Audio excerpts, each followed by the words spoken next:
Olá pessoal, sejam todos muito bem-vindos. Para quem não me conhece, eu sou a Maria Júlia Ferraz, advogada, professora e integrante do projeto CLT Comentada.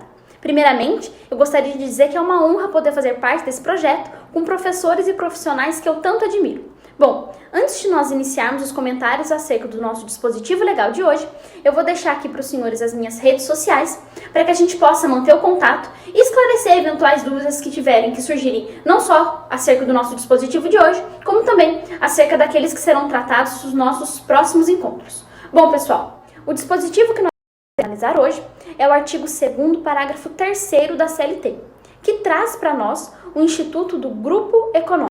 Vale destacar que essa é uma matéria que foi bastante impactada com a reforma trabalhista. Bom, antes da gente partir para a leitura do dispositivo, eu trago que a questão do grupo econômico, ela traz em seu bojo bastante controvérsias. Isso porque vários ramos do direito se destinam a conceituar e a caracterizar o grupo econômico. Por isso, eu ressalto aos senhores que no nosso encontro de hoje, nós nos limitaremos a analisar o grupo econômico apenas no que diz respeito às questões trabalhistas. Por obviedade que a CLT, ela aplica o grupo econômico nas relações de trabalho. Por isso mesmo, as questões relacionadas ao grupo econômico hoje serão aquelas referentes às questões trabalhistas. Bom, vamos para a leitura do dispositivo. Acompanhem comigo. Artigo 2º, parágrafo 3º da CLT. Não caracteriza grupo econômico a mera identidade de sócios, sendo necessárias para a configuração do grupo a demonstração do interesse integrado, a efetiva comunhão de interesses e a atuação conjunta das empresas dele integrantes. Percebam que esse é um dispositivo que traz para nós o grupo econômico. Vale destacar que no nosso último artigo comentado, o professor Bruno, com bastante maestria, trouxe como se dá a caracterização do grupo econômico e ainda a responsabilidade solidária inerente a esse instituto. Vale destacar que foi bem frisado que há posicionamentos doutrinários a respeito do tema, no sentido de que alguns doutrinadores entendem que, para que haja grupo econômico, é necessário uma subordinação, ou seja, uma interdependência entre as empresas, e ainda há um segundo posicionamento doutrinário que foi reforçado com a reforma trabalhista, no sentido de que a mera coordenação dessas empresas já caracterizaria o grupo econômico, ou seja, ainda que sejam autônomas entre si, elas podem configurar um grupo econômico. E por fim, vale a gente lembrar que essa caracterização é importante porque permite que aquele reclamante, aquele empregado, exija a responsabilidade solidária de todas as empresas integrantes do grupo. Bom, quanto ao nosso dispositivo de hoje, ele acrescenta no que diz respeito à caracterização do grupo, pois ele traz 3 requisitos intrínsecos e cumulativos sem os quais nós não teremos caracterizado um grupo econômico, quais sejam demonstração de interesse integrado, a efetiva comunhão de interesses e a atuação conjunta das empresas integrantes daquele grupo.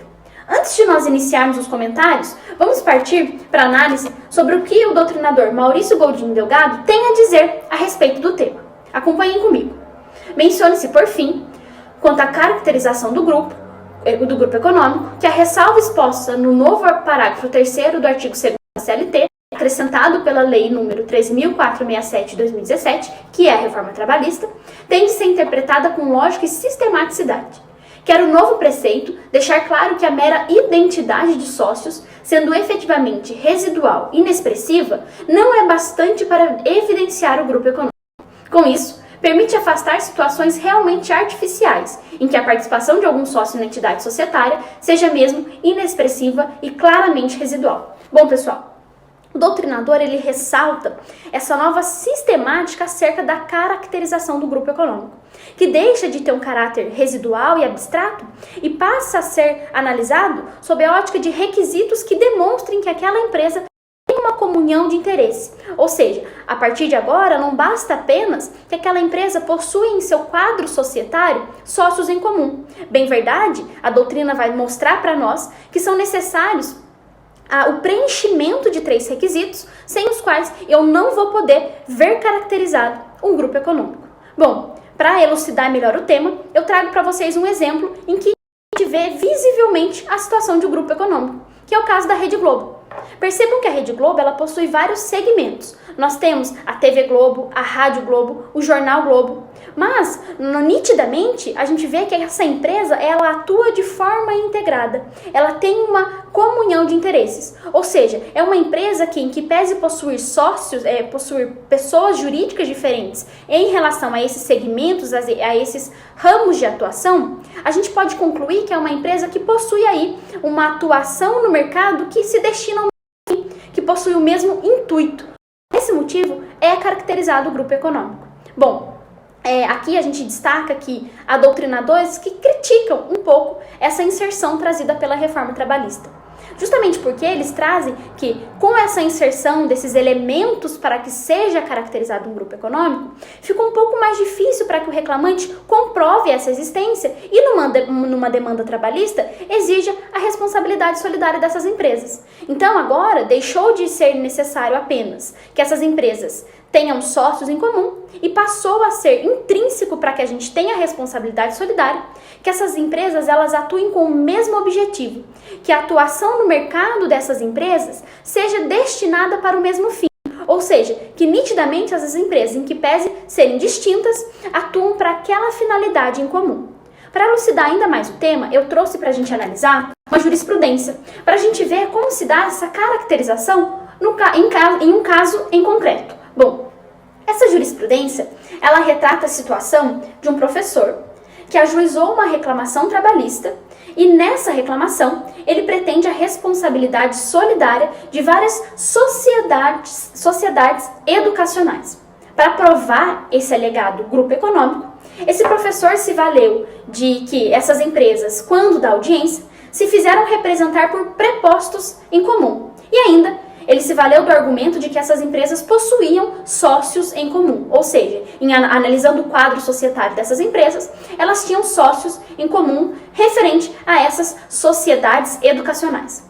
No entanto, o magistrado ele indeferiu o pedido de configuração do grupo econômico, argumento de que as provas colacionadas aos autos não foram suficientes para comprovar essa comunhão de interesses. Percebam que a primeira turma, no trecho, ela definiu da seguinte forma, que a mera identidade de sócios passou a ser expressamente insuficiente na caracterização do Instituto. No presente caso, pela própria alegação do reclamante, conclui-se não restar configurado o grupo econômico, visto que ele justifica seu pleito no fato de que ambas as empresas terem sido representadas pelo mesmo preposto e o patrocínio do mesmo advogado. Ademais, nos documentos anexados, apenas há prova quanto à identidade de alguns dos sócios. É suficiente recurso improvido. Então, pessoal, percebam que, nesse caso, não restou caracterizar o econômico ante a ausência de elementos probatórios acerca dessa atuação conjunta do grupo alegado pelo reclamante.